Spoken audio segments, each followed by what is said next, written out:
Copyright dilemmas are something that have always existed in the entertainment industry. Recently, many cases of not only copyright infringement, but cases of piracy have been brought to light. From the downloading of illegal content, copyright problems in the entertainment industry are rapidly increasing. Numerous times, the industry has tried to combat these problems, but their attempts have failed. Looking further into the problem may help find a solution. Ever since the invention of the internet, both the music business and film industries have seen a much greater increase in piracy. This in turn has created a decrease in record and film sales, because people are not going to go into a store and buy a product that they can get for free online. Neil Tyler says, despite the increased connectivity and access to information that digital technology provides us, the internet has created a world where illegally shared, copied, and distributed music dominates the marketplace. As much as 95% of music is downloaded illegally and for free on a yearly basis. Peer-to-peer services are services that allow users to connect their computers to other machines. A user can download content that others have posted or have on their computers. Some examples of these are LimeWire, FrostWire, Pirate Bay, BitTorrent, and one of the most well-known and controversial, Napster. Although some of these programs are no longer up and running, they were the most popular when it came to downloading content illegally. They were easy to use, and all you did is have to type in what kind of song, the artist, and even a whole album that you wanted to download, and it would only take a couple minutes.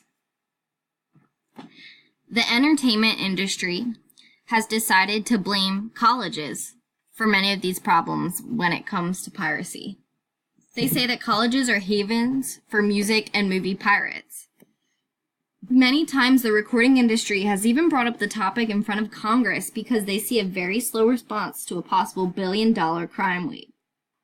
Illinois State University has dealt with the topic of piracy firsthand. In 2005, Illinois State received 4 subpoenas from the recording industry, demanding that the university give them the names of students who they suspected of piracy. The students' names were then turned over, and each student was slapped with a lawsuit. This upset many people because parents and students felt that the university should have dealt with this problem in the first place to keep it from happening. Due to the backlash, the university decided to look more into the subject and involve the recording industry in a large research study. The study involved monitoring students' actions and how they used the internet, what was happening on the server. Early findings confirmed that the entertainment industry's suspicion that college campuses are a breeding ground for music and movie pirates was a very correct assumption.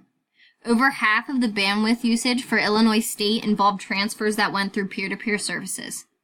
About 53% of peer-to-peer traffic at Illinois State went through BitTorrent, one of the most popular free music and movie search engines on the market at that time.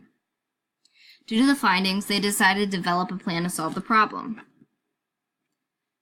Illinois State University's plan of choice, implementing CopySense, created by Audible Magic. CopySense was a popular anti-piracy tool. This program gets rid of copyrighted songs and movies that have signatures in the files that were placed there by the recording company or film studio.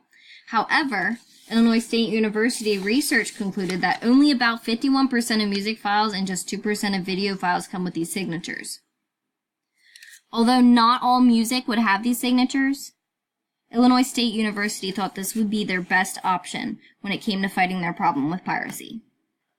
However, students at Illinois State were not the only ones that had to deal with being sued by the Recording Industry Association. Over 18,000 individuals between the time span of 2003 and 2008 were slapped with lawsuits by the RIAA. One of these individuals was a Minnesota woman who downloaded 24 songs illegally.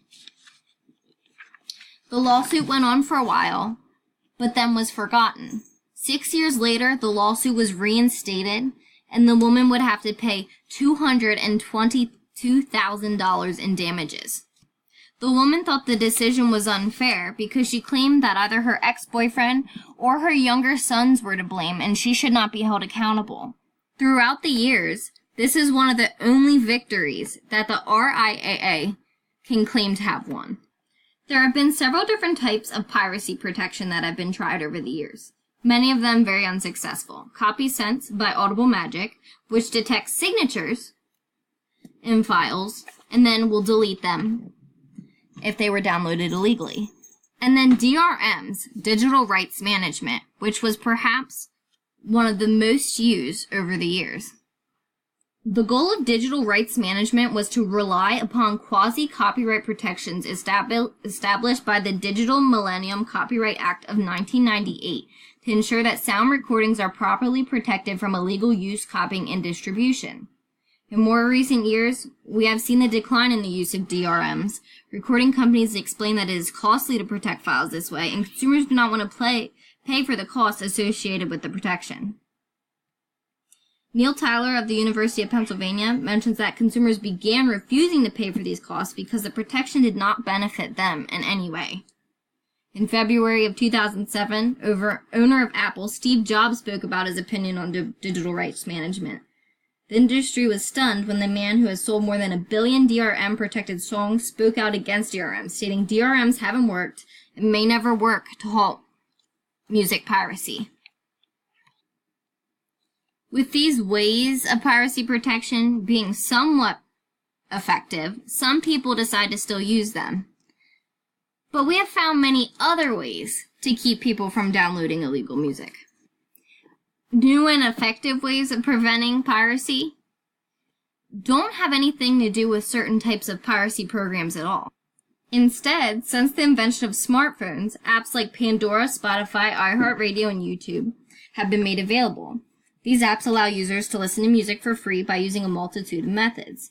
Pandora, Spotify, and iHeartRadio all allow users to listen to stations tailored to the type of music that they like to listen to. They can type in an artist's name or genre of music, and it will play music related to that artist or genre. If people would like an even more customized music experience, they can choose to pay a monthly fee.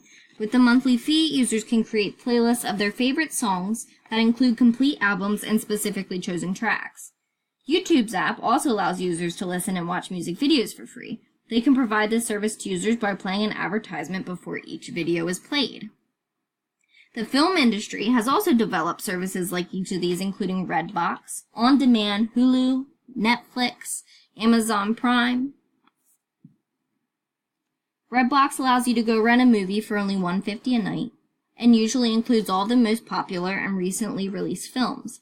On Demand comes with Comcast user subscriptions, and people are able to pick from a large list of free movies, and movies that you can pay a small amount for as well. Then you have Netflix and Hulu, which allow you to pay a low monthly subscription of about $5 to $10, allowing you access to thousands of movies and TV shows. Low-priced streaming services and apps have made a difference in the amount of piracy that is being seen.